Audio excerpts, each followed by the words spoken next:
الحمد لله رب العالمين والعاقبة للمتقين ولا عدوان إلا على الظالمين. اللهم لك الحمد يا ربنا حمدا كثيرا طيبا طاهرا دائما مباركا فيه ملء السماوات وملء الأرض وملء ما شئت يا ربنا من شيء بعد. أنت أهل الثناء والمجد أحق ما قال العبد وكلنا لك عبد. اللهم لا مانع لما أعطيت ولا معطي لما منعت ولا ينفع ذا الجد منك الجد. وأشهد أن لا إله إلا الله وحده لا شريك له، وأشهد أن محمدا عبد الله ورسوله وصفيه من خلقه وحبيبه، أرسله ربه بالهدى ودين الحق بشيرا ونذيرا وداعيا إلى الله بإذنه وسراجا منيرا، ففتح الله به أعينا عميا وآذانا صما وقلوبا غلفا، وكان رحمة للعالمين وحجة على الناس أجمعين. اللهم صل وسلم على محمد وآله وعلى أصحابه وأتباعه ومن اهتدى بهديه وعمل بسنته إلى يوم الدين، وارض عنا معهم بفضلك وكرمك أرحم الراحمين. اللهم آمين. My dear brothers and sisters, I ask Allah subhanahu wa ta'ala on this beautiful day to shower His blessings upon each and every one of us. I thank Him and I express my gratitude to Him. And I ask Him subhanahu wa ta'ala to make me among those who show gratitude in words and action. I ask Allah subhanahu wa ta'ala to strengthen my footsteps towards Him. And I ask Allah subhanahu wa ta'ala to strengthen my heart. And I ask Allah subhanahu wa ta'ala to purify my intentions. I bear witness that there's no deity worthy of worship except Allah. And I bear witness that Muhammad is Allah's final prophet and messenger, the bearer of glad tidings, the role model and the guidance to be followed, sallallahu alaihi wasallam. And I ask Allah to shower His blessings upon the Prophet sallallahu alaihi wasallam and his family and his companions and his followers and all the righteous men and women that have brought the deen to our doorsteps. And I ask Allah subhanahu wa ta'ala to make us among those who bring the deen to others' doorsteps as well. I ask Allah to shower His blessings upon the Prophet and his family, his companions, and all the righteous men and women that followed in his footsteps, sallallahu alaihi wasallam, and I ask Allah to make us among them. Allahumma ameen. My dear brothers and sisters, I greet you with the greeting of Islam. Assalamu alaikum wa rahmatullahi wa barakatuh. The first 1/3 of Ramadan, subhanallah, is almost over. Today is the 9th day of fasting. And on the one hand, it is hard to believe that 1/3 of Ramadan is about to be over, because that is an indication that the month of Ramadan entirely is about to be over. But on the other hand, one cannot help but feel a sense of joy that Allah subhanahu wa ta'ala has brought us all the way here, that we are able to fast the days we've fasted, that we're able to pray together every night, alhamdulillah, that we were able to make as much dua as possible. I see it in my own life and I see it in the lives of many brothers and sisters. The transformation is already underway. The life that we have always wanted, alhamdulillah, is already happening, and the changes are already taking place in our hearts, in our families. I see the spirit of piety. I see the spirit of sacrifice. I see the discipline and the strength in our community, alhamdulillah, growing by the day as the month of Ramadan progresses. One of the things in particular that really warms my heart about Ramadan is the Prophet ﷺ saying, وَلِلَّهِ عُتَقَاءَ مِنَ النَّارِ فِي شَهْرِ رَمَضَانِ وَذَلِكَ كُلِّ لَيْلَةٍ. Every single night in the month of Ramadan, Allah Azza wa Jal will liberate some of us from hellfire. It's as if many of us were destined to go to hellfire, and Allah subhanahu wa ta'ala will come every night and will look at people at the masajid, and He will say, this person will be saved, and that person will be saved. This man will be saved, and that woman will be saved. وَلِلَّهِ عُتَقَاءَ مِنَ النَّارِ فِي شَهْرِ رَمَضَانِ وَذَلِكَ كُلِّ لَيْلَةٍ. And I ask myself every night, am I going to be one of those people that will be saved from hellfire tonight? Think of yourself as a prisoner who has been unjustly jailed for a crime you have not committed, for evidence that is not valid. And there you are, languishing in prison for quite some time.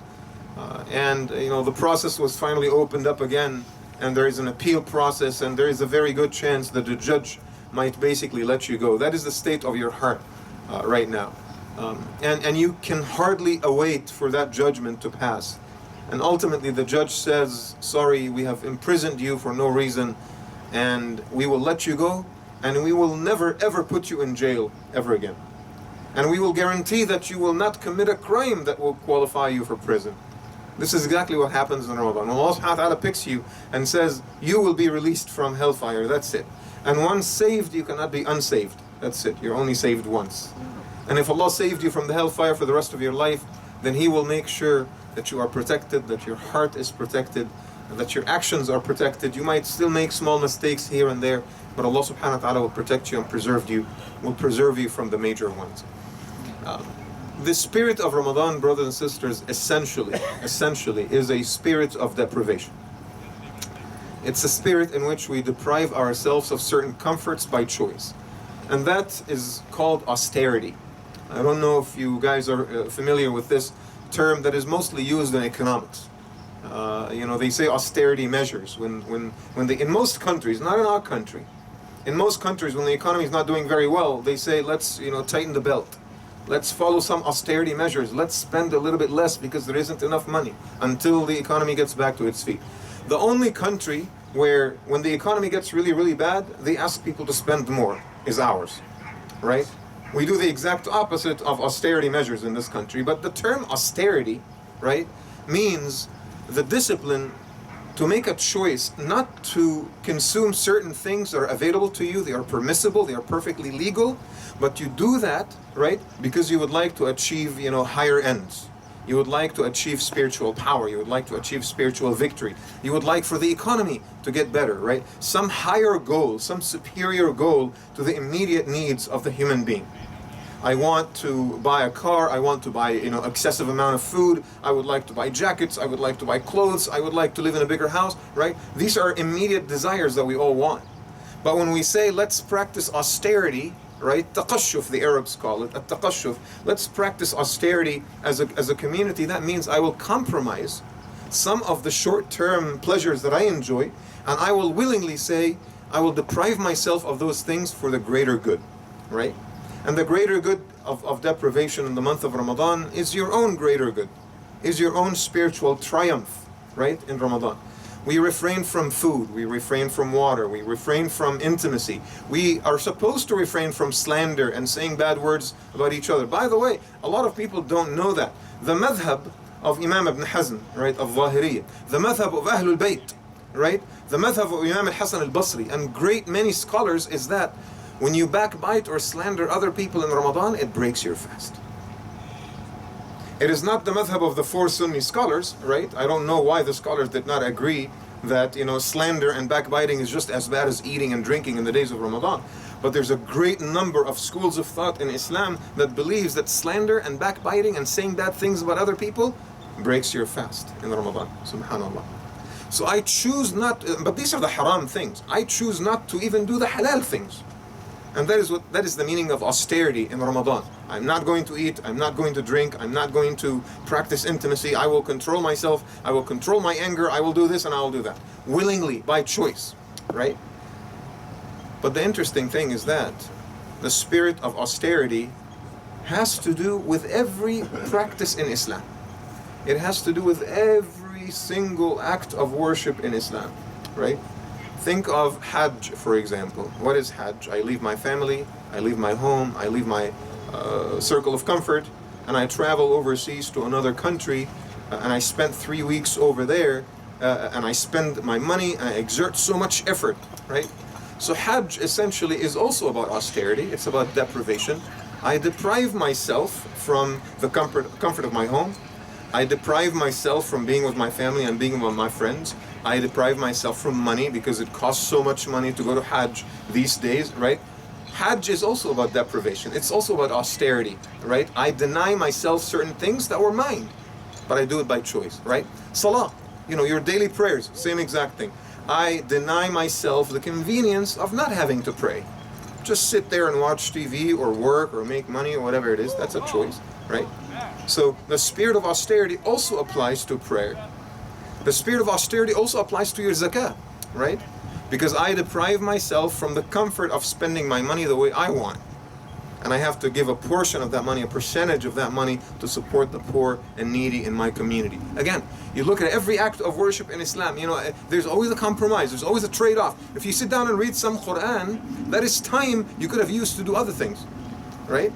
So you deny yourself the ability to do entertainment, or to just hang out, or slouch on the couch and do absolutely nothing, because that is a choice you make. You deprive yourself from certain conveniences and certain comforts in order to worship Allah subhanahu wa ta'ala. And I want you in Ramadan to get into that habit and possibly make austerity a part of our lives, from a financial standpoint, from a social standpoint as well. We are so used to certain comforts, and we take those comforts for granted. And when those comforts are not right there, readily available to us, we get very, very frustrated, right? If you live in smaller cities such as ours, as opposed to New York or Los Angeles or Chicago, for example, you cannot even imagine the idea of public transportation, right? You can't imagine that idea. If you live in Seattle, most people use public transportation, but we cannot fathom the idea, because we got used to wake up in the morning, eat my breakfast, go into my car in the garage, turn it up and leave. That's it. But if you have to walk long distances or ride the bike and go to the bus station and take the bus or take the light rail or whatever, it's inconvenient, and it takes so much time to get used to something like this. You go to New York, you try. A lot of people that move to New York, for example, they tell me, they actually try for months. They go and get an apartment, they have their car, and they try to drive and go from point A to point B. And it takes them usually a few weeks, a few months to realize that using a car is not going to get you from point A to point B, right? Using a car in big cities like that will take you from point A to point A plus, and that's it. So you realize ultimately over time that you need to use public transportation. It takes practice and it takes discipline to deprive yourself of certain things in times of ease and in times of peace, right? When you're not forced to do it. So imagine, generally speaking, in our lives, you look at your, shoe rack, for example, at home. How many pairs of shoes are sitting on the shoe rack unused, right? If you look at your closet, how fits, pants and dresses and abayas and shalwar qamis and thawbs and how many hijabs and how many pieces of jewelry and how many sunglasses and how many things are literally just sitting in our closets and are completely unused, right? And every time you look at your shirt, inshallah I wear it next year when I lose some weight, right? And every time you look at that dress, inshallah it'll fit me in a couple of years, right? Oh, should I give this pair of shoes away to the Salvation Army? Well, I might need it, right? This is the exact opposite of austerity, right? This is the culture of consumerism. You have it and you have all these items, and guess what? There's a clearance sale somewhere. You run and you buy, 5 pairs of shoes because, hey, it's at the price of one. Who can say no to that? The discipline is not there, brothers and sisters. What Allah subhanahu wa ta'ala wants you to practice in Ramadan is a bit of discipline about austerity, right? About controlling ourselves. So I would like for you, before Ramadan is over, literally before Ramadan is over, go into your closets and take half of those items. If it is something they have not put on for at least for the past 3 months, you will likely not put it on anytime soon. Maybe somebody else will benefit from that. And stack up a few suitcases and go donate that amount of clothes that could benefit someone else. Go through all of your shoes and give it away. If you have a car that you're not necessarily using and it's old and it's time to upgrade, consider donating that car to NPR or something like this. Bring some benefit to other people, right? As I've always told you, right? Allah subhanahu wa ta'ala looks at you from that lens. You are as good as the type of good you impart upon other people. The way your goodness is defined is not by how much good you do to Allah. Allah doesn't need your good, but other people do. How good you are is defined by the type of benefit you bring into other people's lives, plain and simple. And that is the spirit of austerity in the month of Ramadan. Look at the type of food. I was just reading an article yesterday. Why is it that Muslims don't lose weight in Ramadan? I really want you to read that article. Ask me about it. I'll forward it to you. It tells you exactly why we don't lose weight in Ramadan. Because we consider suhoor to be like a big meal. So we really sit down and eat in biryani and other things. And then when it's iftar time, حدث ولا حرج, as they say. You sit down for iftar and oh my God, the type of the amount of food that is sitting on the table. And subhanAllah, it's summer anyway. I swear to God, I drink 2 cups of water and I feel that I'm full. I can't even eat anything, right? But a lot of people in the Muslim community, they actually gain weight in Ramadan because the spirit of Ramadan is lost. Hey, I have given Allah subhanahu wa ta'ala what He wanted me to do. And that is fast from this hour to that hour. The rest of the day is mine. Right? That is the exact opposite of the spirit of Ramadan. If you don't lose weight at the end of Ramadan, then you're totally missing the point. I'm telling you right now. You're completely missing the point of Ramadan. Because that taqashuf, that austerity, the discipline to say no to certain things, even though they're right there available to you, has to be there in order for you to actually benefit from the month of Ramadan. And I can go on and on and on and share with you and give you examples of things you can drop right now, right? There are subscriptions that you have and you pay money for every month and you seldom use them. Magazines and, you subscribe to all these channels on cable, right? And you barely even watch them. But hey, I have to have cable and I have to have Showtime and I have to have HBO and I have to pay $150 a month. What do you do with it, right? People tell me, I just upgraded my internet. Oh, now I'm getting 60 megabits per second. I'm saying, brother, wallahi, you'd be doing just fine on dial-up connection. You just need to go on Facebook and check your email. What do you need 60 megabits for, right? Yeah, but it was on clearance sale. That's the culture, unfortunately. That's the culture that America has instilled in our hearts, right? Again, like I said earlier, in every country in the world, when the economy is not doing very well, they tell people, tighten the belt, spend less, control your spending, control your finances, right? And in America, we go on and tell people, hey, guys, keep America going. Keep the engine being fueled, right? Buy more, buy more, buy more. Just to add more items to our garages and stack them up. Items that will testify against us on the Day of Judgment. I'm telling you, wallahi. The culture of exploitation and the culture of consumerism and the culture of waste will testify against us before Allah subhanahu wa ta'ala. Every small piece of cheese that went bad in your fridge, every loaf of bread that went bad and you had to throw it away because you're not eating it, because you just bought it from Costco because it was on sale, right? Will testify before Allah subhanahu wa ta'ala against you, because that could have ended up in someone else's belly and could have ended up feeding someone else that needs it a lot more than you.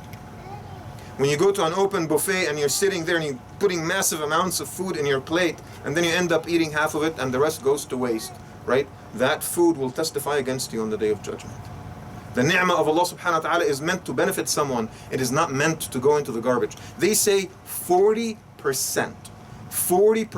of the food that is produced for this country goes to waste. 40% of your produce, of the meat, of the bread, of the grain, of everything you eat will automatically go to waste, and that's it, right? Ramadan is supposed to teach you the opposite of that. We're not supposed to allow ourselves to get into this. So I invite you, inshallah, very practical, right? Before Ramadan is over, take a closer look at your life. Investigate the things you're involved with, right? In terms of food, in terms of clothes, in terms of money you spend on a regular basis. And ask yourself, where can I save? What kinds of things can I cast aside? What kind of sadaqah can I give, from all of that? Because $1 saved is $1 raised, as they say. I ask Allah subhanahu wa ta'ala to give all of you the strength to benefit from the month of Ramadan to its fullest. I ask Allah subhanahu wa ta'ala to reward you for your fasting on these hot days and these long days. I ask Allah subhanahu wa ta'ala to reward you to the fullest. And I ask Allah subhanahu wa ta'ala to answer our prayers. And I ask Allah to make us among those who are appreciative of the ni'mah, of the blessings that they have been given. Brothers and sisters, raise your hands and speak to Allah subhanahu wa ta'ala. Ud'u Allah wa antum muqinuna bil ijabah. And in the second half of the khutbah, inshallah, I wanted to, touch upon one of the practical aspects of austerity, right? Of this taqashuf, this spirit of austerity in the month of Ramadan. And I said that, a lot of people, a lot of brothers and sisters, they come to me and they tell me, I would like to give my zakah in Ramadan in particular, okay? Why is it that it is such a great sunnah to give your zakah in Ramadan? Right? And again, I said, zakah is about depriving myself from the right of spending my own money the way I want, okay? We all pray, we all fast, and we would love to go to Hajj if we can, but for some reason our community is not doing very well when it comes to the third pillar of Islam, and that is zakah. The obligatory charity that we have to give for the money and the blessings that we have from Allah subhanahu wa ta'ala. For some reason, when it comes to that, we think twice about it, right? And inshallah, I would like to dispel this myth, throughout the course of this khutbah, so that we put our spirit of austerity, inshallah, in practice for the rest of Ramadan. The Prophet ﷺ says about Ramadan, and he says, وَرَمَضَانْ شَهْرُ الْمُوَاسَةِ. Ramadan is the month of solidarity. Sometimes we think that Ramadan is a month of fasting. Sure, it's a month of dua. Sure, it's a month of prayer. Yes, but it's also a month of solidarity, in which community members, brothers and sisters, they show solidarity with each other, right? They show that they love each other and they care about each other. And that is where zakah comes in. All of the acts of worship in Islam are about us and Allah subhanahu wa ta'ala. As I always say, shahada, the testimony of faith, us and Allah, right? Salah, it's just us and Allah. If you talk about fasting, it's just us and Allah subhanahu wa ta'ala. If you talk about Hajj, it's just the only act of worship in Islam that is about us and each other, us helping each other and supporting each other, is zakah, right? And that is why Allah subhanahu wa ta'ala emphasized this in the Quran so much. Because it's easy to pray and it's easy to fast, but it's not as easy to dip your hand in your pocket and take some money and give it to somebody else to support them. That is not as easy, but that's the real test. Almost every time in the Quran, Allah subhanahu wa ta'ala talks about prayer, He talks about zakah. When He talks about the qualities of the believers, those who establish prayer and they give their zakah. And sometimes Allah subhanahu wa ta'ala would only talk about zakah, and He would not even mention prayer in the Quran. And I wanted, inshallah ta'ala, to make sure that some of the basics about zakah are clear in our minds, right? These are 3 terms I want you guys to memorize, inshallah, about zakah in the month of Ramadan, because so many of you will give their zakatul mal, right, in the month of Ramadan, where the benefit is maximized. You need to understand the word hawl. Hawl means the passage of 1 Hijri year, and that basically makes your savings liable, okay? So if you have savings, let's say $5,000, and you ended up spending them within 6 months, it is not liable for zakah. It is only liable if it is saved up for at least 1 Hijri year. So let's say that you start calculating your zakah from last Ramadan, and now this Ramadan has already come, so 1 year has passed. You need to give zakah for your savings. That is called hawl, okay? The passage of 1 Hijri year. Number 2 is nisab. And nisab is the minimum amount that becomes liable for zakah. And that is estimated at about 80 grams of gold. So if you have savings that amount to less than 80 grams of gold, it is likely not liable for zakah. And 80 grams of gold in today's market is about $3,500. Okay? So if you have $2,000 saved up, and they have been saved up for over a year, they are not liable. You can choose to give zakah, obviously, if you want to, but Allah subhanahu wa ta'ala doesn't expect it from you. Right? But if you have over $3,500 saved up, that means it has become liable, and you need to give your zakah on that amount, and in the amount of 2.5%, right? So for every $1,000, you're talking about $25. It is not really that much at all. Number 3, al-masarif, the channels in which zakah is spent. And you have to be very careful, because zakah, unlike other forms of charity, sadaqah and others, you can't just put it in a random box. You can't just spend it on anything. Like when I was at Salam, I always resisted spending zakah money on construction or maintenance or operation, because that is not what zakah is for. Zakah, as Allah subhanahu wa ta'ala taught us, is supposed to spend on the 8 categories explicitly mentioned in the Quran, right? Al-fuqara, al-fuqara wal-masakin, the poor and needy, right? Al-amilina alayha, those who basically have to administer the distribution of zakah. Al-fuqara wal-masakin wal-amilina alayha, والغارمين, al-gharimin, those who are in debt and you're trying to get them out of debt, and after al-gharimin, وفي سبيل الله, وابن السبيل, في سبيل الله meaning basically the cause of Allah subhanahu wa ta'ala, in which you usually support the army or whatever to go and defend the city, right? وابن السبيل, the wayfarer, someone who is basically new to town and is passing by and needs to go back to where he is and ran out of money. And al-mu'allafatu qulubuhum, those who are new to Islam, basically. And it is okay to spend zakah money on them to bring their hearts a little bit closer to the deen. Either way, what you need to do when it comes to your zakah is to make sure that your zakah is spent particularly to support those groups of people, and that's it, right? Because when it comes to building masajid, when it comes to any other cause, there's always fundraising events and banquets. We can always raise money other ways. But when it comes to the poor and needy and the other categories, the only available resource for them is zakah. And that is why Allah subhanahu wa ta'ala specifically wanted to make sure you understand that it must be spent on those categories and those categories alone. So inshallah, again, you have a few days before Ramadan ends. Make sure that you sit down and look at your accounts from last year. Look at the money that is being invested in the stock market. Look at the money that is being invested in government bonds. Look at the inventory at your business if you have a business, and make sure that you purify your wealth by giving zakah before the end of this month. That is obviously separate from zakatul fitr. Zakatul fitr is just like $10 per person per family, and that's easy, right? It's about sitting down and doing the calculation for your own zakah. That is the only thing that takes a little bit of time. I wanted inshallah to conclude the khutbah by sharing with you a story about the barakah of zakah that the Sahaba taught us. And in that story it actually says that there was this worshipper from Bani Israel, from the Israelites, who worshipped Allah subhanahu wa ta'ala in his monastery, right? Fi sawma'atihi, as the story says, for 70 years. He dedicated himself to the worship of Allah subhanahu wa ta'ala in his monastery for 70 years. One of those fateful days, it was raining very heavily outside. A woman showed up at his door and asked for shelter. Initially he hesitated because, again, a monastery is just a small room. But ultimately he allowed her to come in. She stayed with him for the next 7 days, and they have committed, zina with each other. And stayed with each other for 7 days. And at the end of the 7 days, she decided to leave. But she told him, Wallahi inni lam a'si Allah ma'a ghayrik. I swear, I have never violated Allah subhanahu wa ta'ala, and I've never committed this sin with anyone else except you. وإني أرى فيك علامات الصلاح وأظن أنك لم تعصي الله مع غيري. And I see the signs of righteousness in your face, and I think that you have not done this with anyone else but me as well, right? فإن صالحك مولاك فاذكرني. If your Lord forgave you, please remember me and pray for me, right? The man was so upset and was so disillusioned at what he did. How could I waste 70 years of worship and I commit this sin after I've dedicated my life to Allah subhanahu wa ta'ala? And as the story says, فَهَامَ حَزِينًا عَلَى وَجْهِ. He left the monastery and literally wandered around the city while it was still raining, right, not knowing what to do or where to go. And then he ended up at another monk's monastery.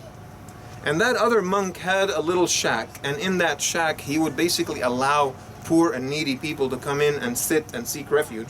And every night he would provide them with 1 loaf of bread each.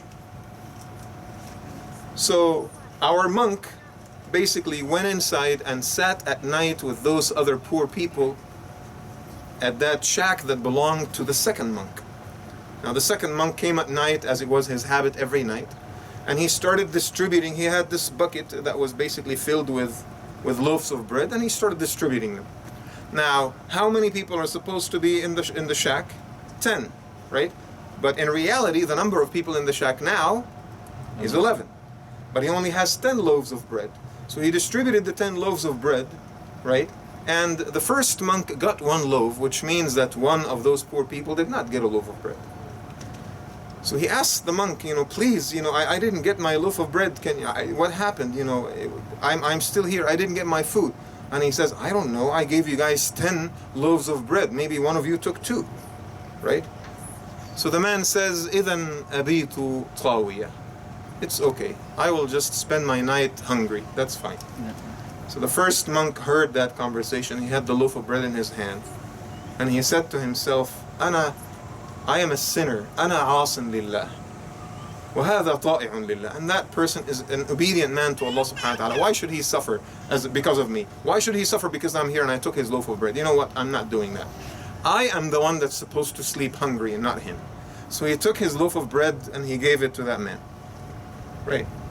And overnight he was so hungry, he was so deprived, he was so depressed, he passed away. فَتَنَازَعَتْ فِيهِ مَلَائِكَةُ الرَّحْمَةِ وَمَلَائِكَةُ الْعَذَابِ. The angels of mercy and the angels of punishment went at each other. Each group is trying to claim him. So the angels of mercy said, he belongs to us. The last act of his life was charity. And the other group, the angels of punishment, said, no, he belongs to us because of what he did last week, right? So basically, فَاحْتَكَمَا إِلَى اللَّهِ عَزَّ وَجَلَّ. Both of them turned their face to Allah and said, Ya Allah, decide, you judge between us. So Allah Azza wa Jal ordered them and commanded them to weigh on a scale all of the good deeds of 70 years against committing fornication with that woman for 7 days, right? So which one was heavier on the scale? The 7 days of sin were heavier on the scale compared to 70 years of worship, right? Because that's a premeditated sin. And then Allah Azza wa Jal ordered them to weigh that sin for 7 days against one act of charity, the loaf of bread that he gave to that man when he needed it. فَرَجَحَتْ كَفَّةُ الصَّدَقَةِ. His act of charity was heavier on the scale compared to the 7 days of sin that he committed. In other words, as they say in mathematics, if A equals B and B equals C, then A equals C, right? So if you follow the logic, that means that one act of charity is heavier on the scale compared to 70 years worth of worship. Why?